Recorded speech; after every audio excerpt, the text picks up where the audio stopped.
करना है sexual maturity, समझे। यहाँ ये बात बताना है कि सेक्सुअल मैच्योरिटी जो है क्या है, स्लो प्रोसेस है, धीमा प्रोसेस। कैसा प्रोसेस? धीमा प्रोसेस, ठीक, समझे। ये चेंजेस जो होता है, जैसे कि आपके किशोर अवस्था में आप लोग में चेंज होता है, ठीक, जो परिवर्तन आता है वो धीरे धीरे आता है, सब में एक जैसा नहीं आता। कैसा आता? धीरे धीरे आता, ठीक ना। कैसे आता? धीरे धीरे ये परिवर्तन आता, एक साथ नहीं आता, ठीक। तो कहने का मतलब यही बात बोला जा रहा है कि sexual maturity is slow process. Sexual maturity slow process है, क्यों? The changes that takes place at puberty are slow process which में टेक मंथ टू ईयर, जो कि महीना, कुछ महीना लग सकता है उस मैच्योरिटी को पूरा होने के लिए, या फिर साल भी लग सकता है। ऐसा नहीं है कि मतलब प्यूबर्टी का एज में आए तुरंत सब चीज हो गया, लड़का जवान हो गया, समझे, ऐसा नहीं होता, ठीक। और वैसे भी आजकल तो लड़का के तो मुंह छूछ आए नहीं आए, लेकिन शादी करने के लिए तुरंत तैयार रहता, गधा से कहीं का कमा के खिलाएगा पते नहीं रहता, समझे। हाँ, तो देखो, इसीलिए इन लोग सोचता है जल्दी दाढ़ी आ जाए, ठीक। हम लोग ने क्या करते थे, दाढ़ी आने के लिए ना इसे रेजर मरवा देते थे, इस दाढ़ी को मिलाने के लिए बोला था क्या कि रेजर मारिएगा ना तो आ जाएगा दाढ़ी, हम लोग करते थे ऐसा। लेकिन फिर भी जाकर के कितना 2 से 3 साल लगा इस दाढ़ी को मिलने में, सोचो। इसीलिए तुम लोग ये सब चीज मत करना, हम गलती करके बैठे हैं, ठीक। अब देखो, तो यही बात समझ में आया, कितना दिन लग जाता, समय लग जाता है इसको।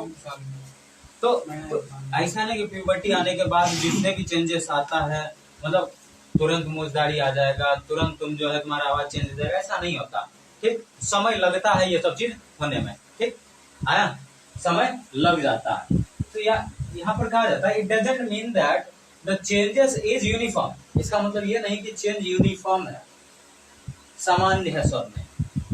किसी में पहले हो जाता चेंजेस, किसी में लेट से होता, किसी में 2 महीना लेट से हो सकता, किसी में 1 साल बाद, और एक और साल बाद, क्या कहते हैं, 1 और साल लेट हो जाए या 2 साल लेट हो जाए, तुम समझे।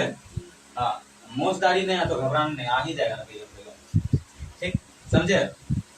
हाँ, तो टेस्टोस्टेरोन का लेवल कम होने से ऐसा होता है, ठीक। अब जाके चेक मत करवाना, समझे। तो क्या बोले, ये यूनिफॉर्म क्या करता है, it doesn't mean that the changes is uniform for all boys and girls. मतलब ये चेंजेस यूनिफॉर्म सबके लिए नहीं है, बराबर नहीं है, समान नहीं है। क्या होता है, समय लगता है ना ये सब चीज आने में। क्या होता है, ये सब चीज आने में समय लगता है, ठीक। क्या एक के बार में तुम लोग बड़ा हो गया था क्या? टाइम लगा ना, 12-13 साल लगा इतना बड़ा होने के लिए, ठीक। नहीं तो ये क्या करता, सबसे पहले गोदी में था, तब नहीं यहाँ पर आया पढ़ने के लिए मेरे पास, ठीक। देखो example, all boys does not have the thick hair on face at the onset of puberty. तो कहा जाता है कि सभी लड़के के पास प्यूबर्टी आने से क्या एकदम घना दाढ़ी आ जाता है क्या, घना मूछ आ जाता है क्या? नहीं ना आता है। किसी किसी को देखना है यहाँ पर आएगा, ठीक, किसी किसी को एक तो यहाँ पर आ जाएगा, फिर उसके बाद में घास वास आता है, ठीक, समझे। किसी किसी को यहाँ पर आएगा, 3-4 ठो ऐसे करके रहेगा बरकाटा, समझे, ठीक। सबसे पहले हमको भी यहाँ पर आया था, एक तो बड़ा था, ऐसे करके हम लोग देखते थे, ऐसे करके देखते थे, कितना बड़ा दाढ़ी है, सोचो, ठीक। आया समझ में। तो मतलब ऐसा नहीं कि चेंजेस, मतलब प्यूबर्टी आया सब चीज तुरंत हो जाएगा, टाइम लगता है, ठीक। अब देखो, रीजन फॉर सेक्सुअल मैच्योरिटी। अब कारण क्या है, कारण क्या है कि किशोर अवस्था में आने के बाद ये सेक्सुअल मैच्योरिटी होना जरूरी है, बताओ क्या कारण? कारण ये है कि अब जो है ना, देयर आर मेनली 2 रीजन। कितना रीजन है? 2 रीजन है इसके लिए रिस्पॉन्सिबल, सेक्सुअल मैच्योरिटी के लिए। सेक्सुअल मैच्योरिटी जरूरी क्यों है इसके लिए रिस्पॉन्सिबल? कितने रीजन है, मतलब इसके लिए 2 रीजन है। सबसे पहला क्या, 2 कारण है क्या इसके लिए कि क्यों सेक्सुअल मैच्योरिटी जरूरी है, समझे। 2 कारण है क्या, एक स्पेशलाइज्ड फंक्शन, और दूसरी बात कहा जा रहा है यहाँ पर body growth versus body growth versus reproductive tissue. तो देखो जब हम बच्चे रहते हैं ना तो एकदम पूरा शरीर हम लोग का जो है मतलब पूरा जितने भी हार्मोन सब होते हैं उस समय टेस्टोस्टेरोन हार्मोन कम रहता है, ठीक ना, लेवल कम रहता है।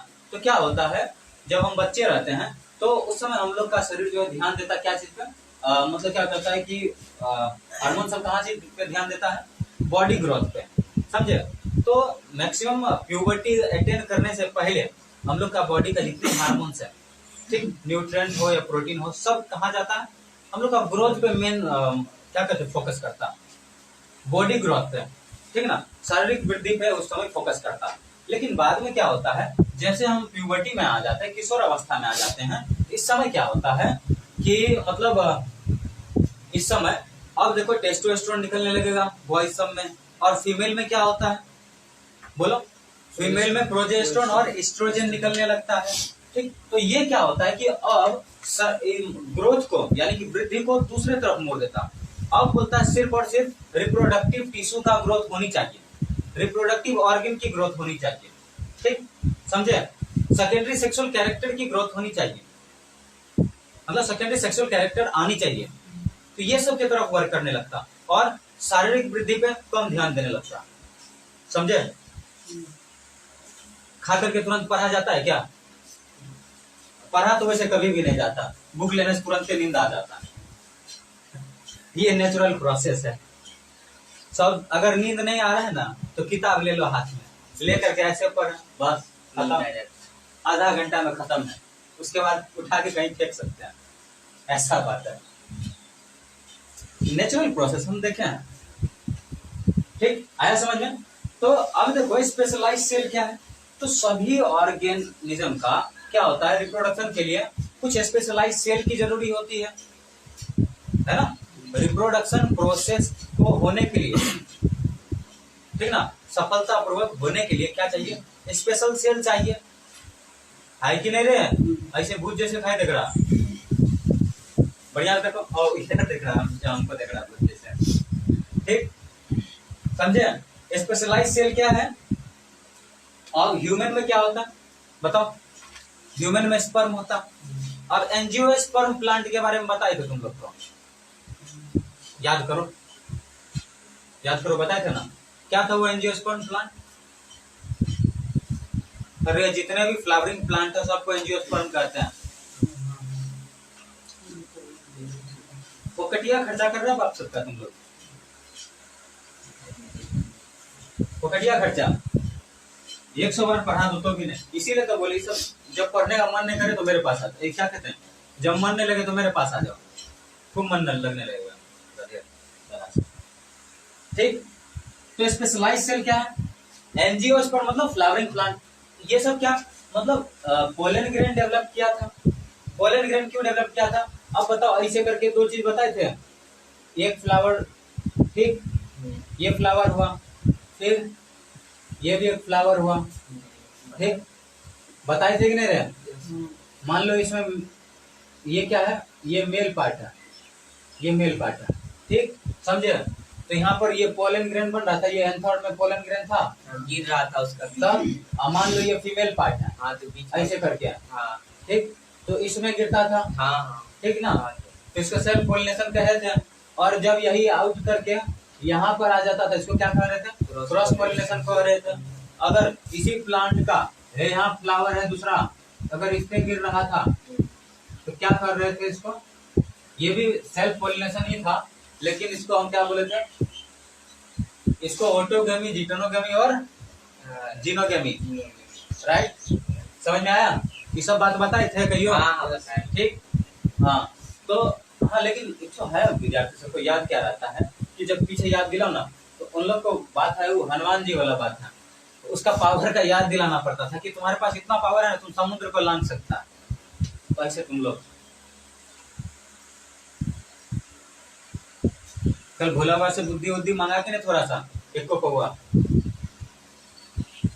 कोई बात नहीं, हम जाएंगे तो बोलेंगे थोड़ा सा एक पौवा कम से कम बुद्धि दीजिए, कम से कम 1 को 1 ग्राम जो है इन लोग को दे देंगे, ठीक ना, ताकि विद्यार्थी सब मतलब तेज हो सके मेरा, समझे। आया? बुद्धि है ये। हाँ, अब बुद्धि का है मांगेगा, मांगेगा दूसरा चीज ना। नहीं हो नहीं मांगे। हाँ, बुद्धि वो ने मांगा। बुद्धि है ये, नहीं नहीं मांगे। सब वो वहाँ जाने के बाद सब भूल गए, प्रणाम करने।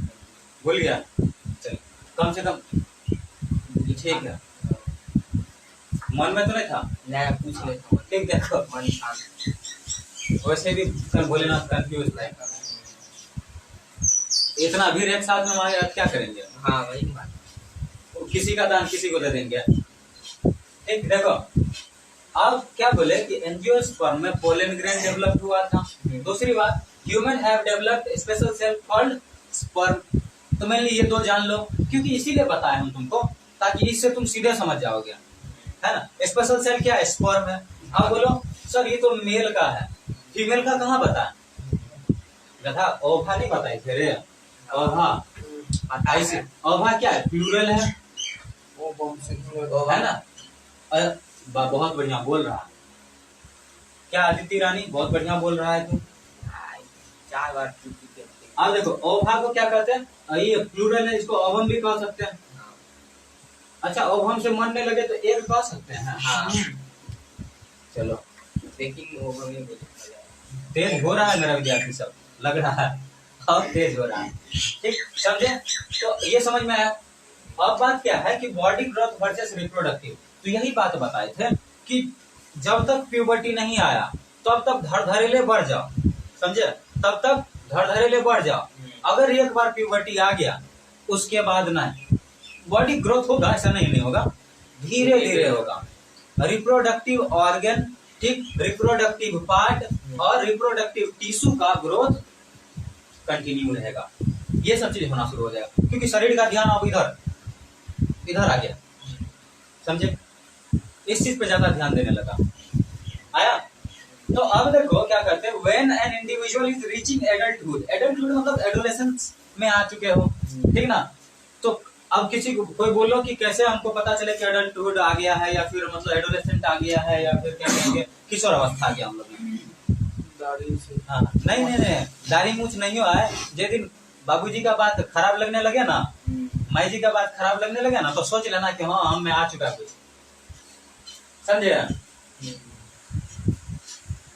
समझे? तो क्या लगने लगे कि पापा बोले बेटा टाइम